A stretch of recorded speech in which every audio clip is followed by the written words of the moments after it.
청취자께서 보내주신 기능 해부학 자료를 바탕으로 오늘 우리 몸의 중심 기둥이죠. 척추와 가슴우리에 대해 한번 깊이 파헤쳐 보겠습니다. 네, 오늘 저희의 목표는요, 단순히 뼈 이름을 외우는 게 아닙니다. 이 복잡한 구조가 어떻게 우리를 지지하고 또 움직이게 하고 심지어는 숨쉬게 하는지 그 핵심 원리를 이해해 보는 거죠. 맞습니다. 근데 시작부터 정말 흥미로운 질문이 하나 있어요. 우리가 보통 허리를 돌린다고 하잖아요. 네, 그렇죠. 이 동작이 사실은 허리가 아닌 다른 곳에서 주로 일어난다는 사실 혹시 알고 계셨나요? 이 연결고리를 한번 따라가 보겠습니다. 네, 아주 좋은 시작입니다. 오늘 우리가 살펴볼 자료들이 바로 그 점을 지적하고 있거든요. 척추와 흉곽을 그냥 따로따로 보는 게 아니라 하나의 통합된 시스템으로 봐야 한다는 겁니다. 아, 하나의 시스템이요? 네, 안정성을 담당하는 부분과 또 가동성을 담당하는 부분이 어떻게 역할을 나누는지, 그리고 호흡이라는 아주 기본적인 활동이 이 모든 구조에 어떤 영향을 미치는지, 거기에 주목하시면 아주 흥미로운 통찰을 얻으실 수 있을 겁니다. 좋습니다. 그럼 그 거대한 시스템의 가장 기본, 뼈대부터 시작해보죠. 자료를 보니까 척추의 역할이 크게 네 가지로 나오네요. 네, 지지, 보호, 운동, 그리고 자세 조절, 특히 머리랑 몸통 무게를 다 받아서 골반까지 전달하는 이 하중 전달 역할은 정말 우리 몸에 대들보 같다는 생각이 드네요. 맞습니다. 건물의 철골 기둥 같은 거죠. 근데 여기서 정말 중요한 점은 그 기둥이 혼자 모든 짐을 지고 있는 게 아니라는 거예요. 아, 또 있나요? 바로 가슴우리, 흉곽이 아주 중요한 조력자 역할을 하거든요. 자료에서도 흉곽을 심장과 폐를 지키는 갑옷이자 숨을 쉬게 하는 호흡 펌프라고 묘사하고 있죠. 네, 그렇죠. 하지만 제가 가장 강조하고 싶은 기능은 바로 등뼈, 즉 흉추의 보강제 역할입니다. 보광제요. 척추를 더 튼튼하게 만들어준다는 뜻인가요? 정확합니다. 12개의 등뼈에는 12쌍의 갈비뼈가 양옆으로 아주 단단하게 붙어서 하나의 세장 같은 구조를 만들어요. 아, 이 구조 덕분에 등뼈는 그 아래에 있는 허리뼈와는 비교도 안 될 정도로 안정성이 높아집니다. 그래서 등과 허리의 움직임이 다른 거군요. 바로 그겁니다. 단순히 위치만 다른 게 아니라 생김새도 움직이는 방식도 완전히 달라지는 거죠. 와, 신기하네요. 그럼 그 뼈들 모양이 어떻게 다른지 좀 더 자세히 볼까요? 목, 등, 허리뼈가 다 자기만의 디자인이 있다고요. 네, 각자 맡은 임무에 맞게 진화한 결과물이죠. 우선 목뼈, 경추부터 보면요. 가장 큰 특징이 뼈 양옆에 구멍이 있다는 거예요. 구멍이요? 네, 가로구멍이라고 부르는데 뇌로 피를 보내는 아주 중요한 척추동맥이 이 터널을 지나갑니다. 그래서 보호가 최우선이면서도 또 우리가 주변을 둘러봐야 하니까 움직임은 가장 자유롭게 설계되어 있죠. 그렇군요. 그럼 그 아래 등뼈, 흉추는 아까 말씀하신 대로 갈비뼈랑 만나야 하니까 뭔가 특별한 게 있겠네요. 물론입니다. 뼈 몸통 옆면을 보면 갈비뼈 머리가 와서 딱 맞게 들어갈 수 있도록 살짝 파인 갈비오목이라는 부분이 있어요. 아, 또 하나의 재미있는 특징은 등 뒤에서 만져지는 뼈, 가시돌기 있잖아요. 네네. 이게 지붕의 기와장처럼 아래쪽을 향해서 길게 겹쳐져 있어요. 이 구조 때문에 우리가 등을 뒤로 확 젖히려고 하면 뼈끌이 딱 부딪혀서 더 못 가게 막아주는 역할을 합니다. 와, 정말 정교하네요. 그럼 마지막으로 허리뼈, 요추는 그야말로 체중을 버티기 위해 태어난 뼈라고요? 그렇습니다. 5개의 허리뼈는 몸통이 가장 크고 튼튼해요. 우리 몸무게 대부분을 감당해야 하니까요. 그래서 구조적으로 허리를 앞으로 숙이고 뒤로 펴는 굽힘과 편 동작에 아주 최적화되어 있습니다. 네. 하지만 여기서 오늘 대화의 첫 번째 핵심 단서가 나옵니다. 뭔가요? 허리뼈는 회전이 거의 불가능하게 설계되었다는 점입니다. 이 부분 꼭 기억해 두세요. 잠시 후에 다시 자세히 다룰 겁니다. 알겠습니다. 허리뼈는 회전이 거의 안 된다. 이게 첫 번째 단서군요.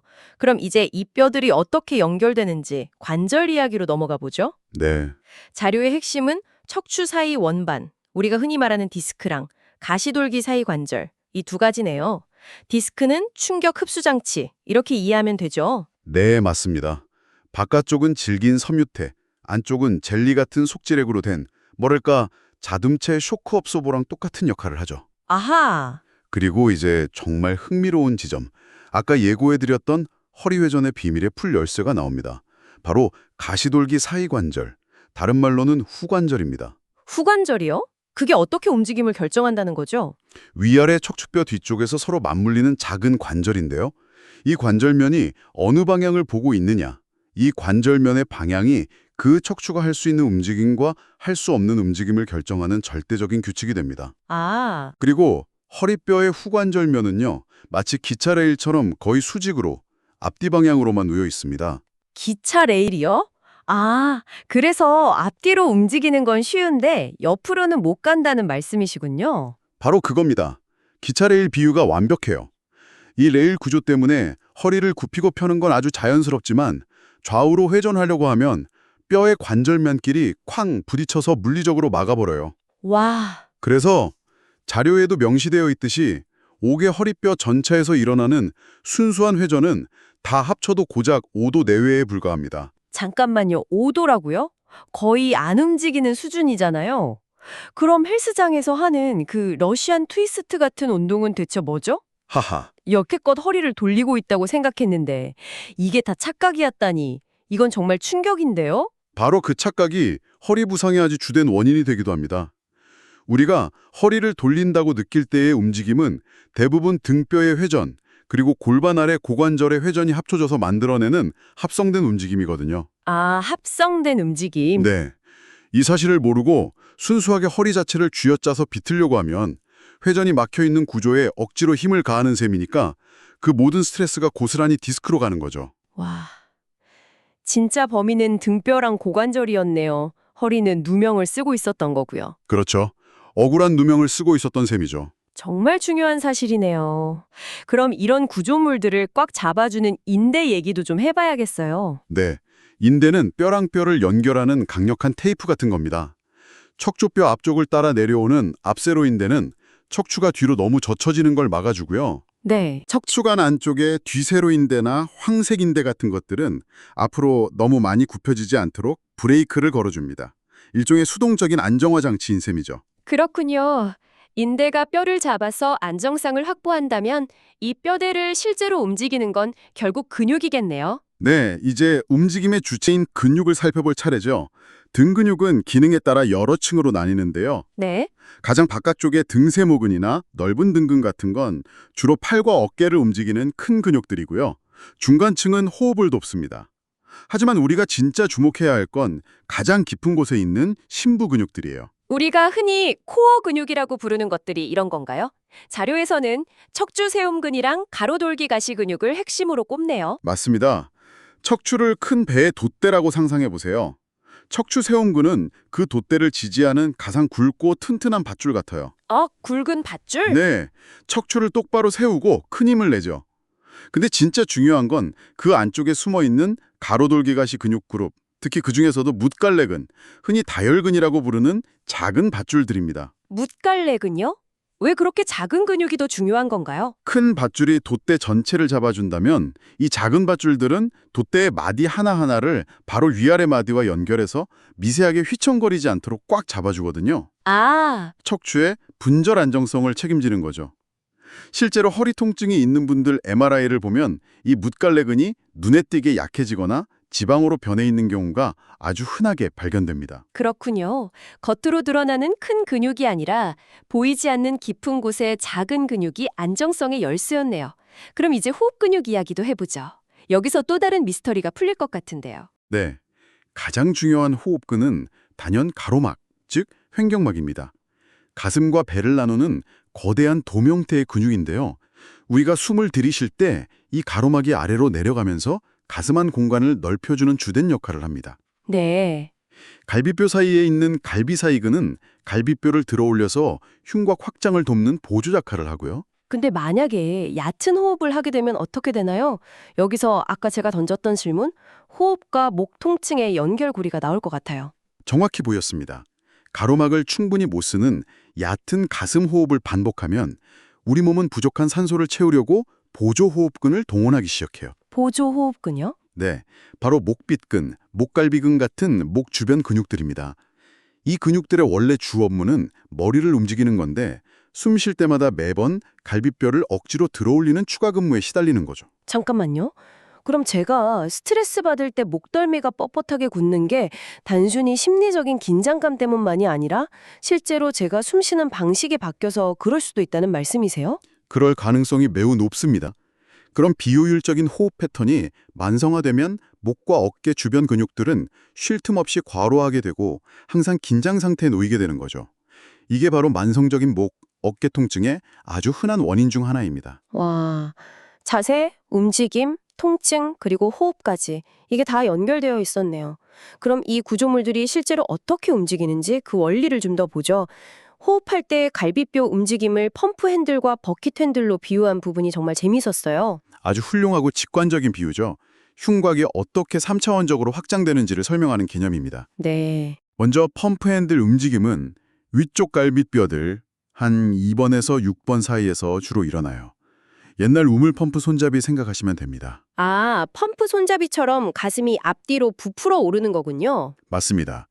위쪽 갈비뼈랑 복장뼈가 통째로 위아래로 들썩이면서 가슴우리의 앞뒤 직경을 넓히는 거죠. 그럼 버킷 핸들은요? 버킷핸들은 양동이 손잡이를 떠올리시면 돼요. 양동이 손잡이를 옆으로 들어 올리면 좌우 폭이 넓어지잖아요. 네네. 그것처럼 중간과 아래쪽 갈비뼈들은 숨을 들이쉴 때 양옆으로 스르륵 들리면서 가슴우리의 좌우 직경을 넓힌 역할을 합니다. 이 두 가지가 조화롭게 일어나야 흉곽 전체가 풍선처럼 360도로 부풀어 오르는 거죠. 와, 정말 직관적이네요. 그럼 제가 숨 쉴 때 가슴 앞쪽이 부푸는 느낌이랑 옆구리가 늘어나는 느낌이 사실은 완전히 다른 메커니즘이었군요. 바로 그 감각을 느끼는 것이 중요합니다.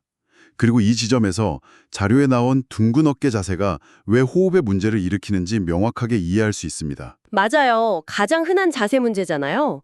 둥근 어깨가 되면 이 펌프랑 버킷 움직임에 어떤 문제가 생기나요? 둥근 어깨 자세는 보통 가슴 앞쪽 근육들이 짧아지고 뻣뻣해지면서 어깨를 앞으로 당기는 자세잖아요. 네. 이렇게 되면 흉곽 앞쪽이 꽉 닫혀버려서 갈비뼈가 위로 들려야 하는 펌프 핸들 움직임이 제대로 일어나질 못해요. 펌프 손잡이가 녹슬어서 뻑뻑해진 상태랑 같은 거죠. 펌프 핸들 움직임이 막히면 그럼 우리 몸은 부족한 공기를 마시려고 아까 말씀하신 목 주변에 보조 호흡근을 더 쥐어짜듯이 쓰게 되겠네요. 정확합니다. 결국 둥근 어깨 자세가 비효율적인 호흡 패턴을 만들고 그 호흡 패턴이 다시 목과 어깨의 통증을 유발하는 악순환의 고리가 완성되는 겁니다. 와, 자세, 호흡, 통증이 다 한 이야기인 셈이죠. 그렇군요.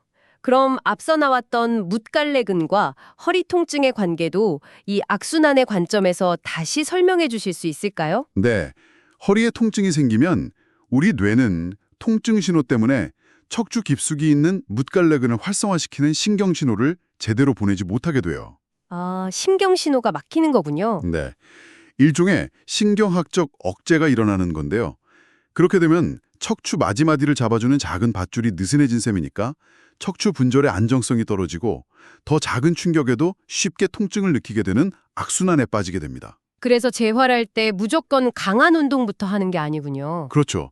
그래서 허리 재활의 첫 단계가 잠들어 있는 뭇갈래근을 다시 깨워서 활성화시키는 저강도 안정화 운동이 되는 겁니다. 아, 정리가 되는 것 같습니다. 오늘 우리는 척추와 가슴우리가 단순히 뼈 구조물이 아니라는 걸 확인했습니다. 관절면의 방향에 따라 움직임이 결정되고 뭇갈래근 같은 심부 근육에 의해 안정성이 조절되고 또 호흡이라는 생명활동과 직접 연결된 하나의 유기적인 시스템이라는 것을요. 맞습니다. 특히 허리 회전은 5도에 불과하다는 점, 그리고 잘못된 호흡 습관이 목 통증의 숨은 원인일 수 있다는 점은 오늘 대화의 핵심적인 두 가지 발견이라고 할 수 있겠네요. 네, 저에게는 정말 충격적인 발견이었습니다. 오늘 살펴본 내용을 바탕으로 청취자께서 스스로에게 던져볼 만한 질문을 하나 남겨드리고 싶습니다. 네. 자료에서는 자세가 호흡에 영향을 미친다고 설명했죠. 둥근 어깨가 펌프 핸들 움직임을 제한하는 것처럼요. 그렇다면 그 화살표를 반대로 돌려볼 수는 없을까요? 반대로요? 네. 우리가 의식적으로 가로막을 사용해 깊고 완전한 호흡을 훈련한다면 그 호흡이 역으로 우리의 자세를 개선하고 척추의 안정성을 높이며 만성적인 목과 등의 긴장을 완화하는 출발점이 될 수는 없을까요? 즉, 호흡을 단순히 숨 쉬는 행위를 넘어서 우리 몸의 구조를 바로잡는 가장 강력하고 적극적인 도구로 활용할 수 있을지에 대해 한번 깊이 생각해 보시면 좋겠습니다.